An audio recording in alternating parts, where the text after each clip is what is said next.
नमस्कार, news nation देख रहे हैं और मैं हूं आपके साथ रंजन सिंह। बिहार जैसे राज्य में जातीय जनगणना को बढ़ावा क्यों?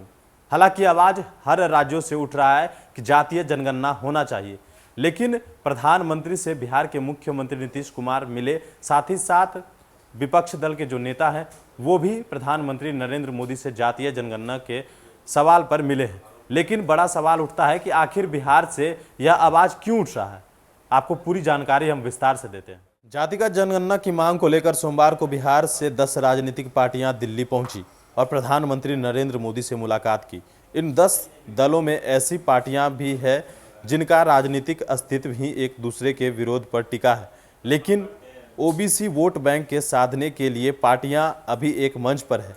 जातिगत जनगणना की मांग को लेकर पार्टियां इतनी जोर क्यों दे रही है?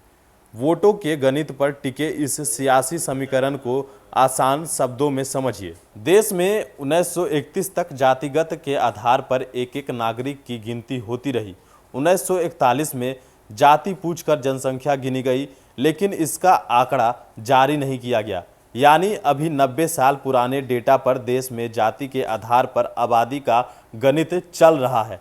आकलन के आधार पर जनसंख्या में ओबीसी, दलितों और स्वर्णों की भागीदारी का अनुमान लगाया जा रहा है। मुख्यमंत्री नीतीश कुमार ने जातिगत जनगणना के पीछे का तर्क बताते हुए कहा कि एक बार जनगणना हो जाएगी तो आबादी की स्थिति स्पष्ट हो जाएगी और इसके आधार पर उन्हें सरकारी कार्यक्रमों का लाभ मिलेगा। उन्होंने कहा कि सही आंकड़ों के अभाव में अभी कई समूह को सरकार की नीतियों का लाभ नहीं मिल पा रहा है। नीतीश को सड़क से सदन तक घेरने वाले तेजस्वी यादव इस मुद्दे पर बिहार सीएम के साथ कदम से कदम मिलाकर चल रहे हैं।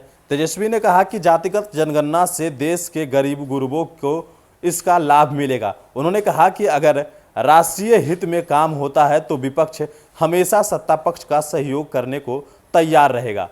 लेकिन क्या सच इतना ही है? अगर केंद्र सरकार देश में जातिगत आबादी की गणना करा देता तो उन आंकड़ों के आधार पर पिछड़े वर्ग की सही संख्या पता चलने पर उनका विकास राजनेता नई नीतियां बनाकर करना चाहते हैं। इस सवाल के जवाब पर चुनावी राजनीति पर गहन शोध करने वाले संस्थान CSDS में लोक नीति से के सह निदेशक संजय कुमार राजनीतिक दलों की पोल खोलते हैं। उन्होंने कहा कि निशाना तो है वोट बैंक। कोई भी राजनीतिक दल नहीं कह सकता कि हम किसी खास वर्ग के विकास के लिए बात कर रहे हैं। हाथी के दांत दिखाने के और खाने के अलग होते हैं। दिखाने वाले दांत कहेंगे कि हम एक समुदाय के आर्थिक सामाजिक विकास की लड़ाई लड़ रहे हैं, लेकिन जब जनगणना होगी और उसके आंकड़े सामने आएंगे तो सरकार पर भी दबाव डाला जाएगा कि इस समाज के विकास के लिए ही नीतियां बनाई जाए। लेकिन इससे राजनीतिक ध्रुवीकरण होगा और ये पार्टियां ओबीसी वोट को मोबिलाइज करने में सफल होगी। जातियों के आधार पर वोटों को ध्रुवीकरण कैसे होता है, इस बात को समझने के लिए याद करिए 90 का वो दशक जब मंडल कमीशन ने पिछले वर्ग को आरक्षण दिया। ये वक्त था जिसके बाद यूपी और बिहार की कई क्षेत्रीय दल पिछड़े वर्ग के वोट से मजबूत हो गए। 1996 के लोकसभा चुनाव में जहां कांग्रेस को 25% ओबीसी वोट मिली, बीजेपी को 19% ओबीसी वोट हाथ आया था। वही क्षेत्रीय दलों को सबसे ज्यादा 49% ओबीसी कोटे का वोट हासिल हुआ था। 2009 तक ओबीसी वोट का बंटवारा कमोबेश ऐसे ही रहा। 2009 में कांग्रेस का शेयर 24, बीजेपी का 22 और अन्य दलों का 42% रहा। लेकिन 2019 के लोकसभा चुनाव में मोदी मैजिक के सामने ओबीसी वोटों का गणित पूरी तरह बदल गया। 2019 में कांग्रेस के खाते में ओबीसी वोट 15% आया। बीजेपी के लिए पिछड़े वर्ग मतदाताओं ने रॉकेट की तरह छलांग लगाई और बीजेपी का वोट शेयर 44% हो गया। इधर समाजवादी पार्टी आरजेडी समेत ओबीसी वोट के मुख्य लाभुक रहे क्षेत्रीय दलों के खाते में देश में सिर्फ 27% वोट ओबीसी से आया। सवाल है कि क्या इस कारण नीतीश, तेजस्वी समेत यूपी और समाजवादी पार्टियां और दूसरे क्षेत्रीय दल जाति के आधार पर जनगणना की मांग करके ओबीसी आबादी की ताकत का सही गणित जानना चाहते हैं?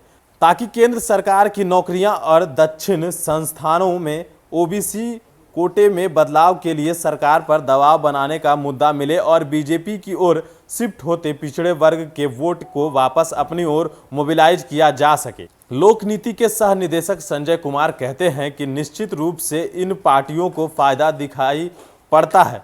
इनका जनाधार ओबीसी ही रहा है जो उन्हें पारंपरिक रूप से वोट करते हैं। उन्होंने कहा कि जब जनगणना होगी और आंकड़े आएंगे तो पार्टियों के नेता इस बात की पुरजोर कोशिश करेंगे कि यह जो 50% आरक्षण सीमा सुप्रीमो कोर्ट द्वारा तय की गई है उससे के इर्द गिर्द राजनीति होगी और इन पार्टियों को फायदा होने की गुंजाइश दिखती है। केंद्र सरकार अब तक कई बार जातीय जनगणना की किसी भी तैयारी को साफ इनकार कर चुकी है, लेकिन इस बार दूसरे क्षेत्रीय दलों के अलावा बीजेपी के सहयोगी भी इस मांग को लेकर अड़े हैं, क्योंकि बीजेपी को चुनौती देने के लिए इनके तर्कस में फिलहाल सबसे बड़ा मुद्दा जाति के नाम पर जनता की गिनती ही है। तो बिहार जैसे राज्य से जातिगत जनगणना की मांग भी इसलिए उठ रही है क्योंकि हमने आपको पूरी विस्तार से जानकारी दी है कि आखिर पूरा मामला क्या है, आखिर नीतीश तेजस्वी एक साथ क्यों है और अन्य राज्यों की जो समाजवादी पार्टी की बात कर ले या अन्य क्षेत्रीय पार्टी की बात कर ले तो तमाम पार्टियां एक साथ क्यों हैं, इसकी जानकारी हमने आपको विस्तार से दी है। और भी अपडेट्स देंगे बने फाउंडेशन के साथ। नमस्कार।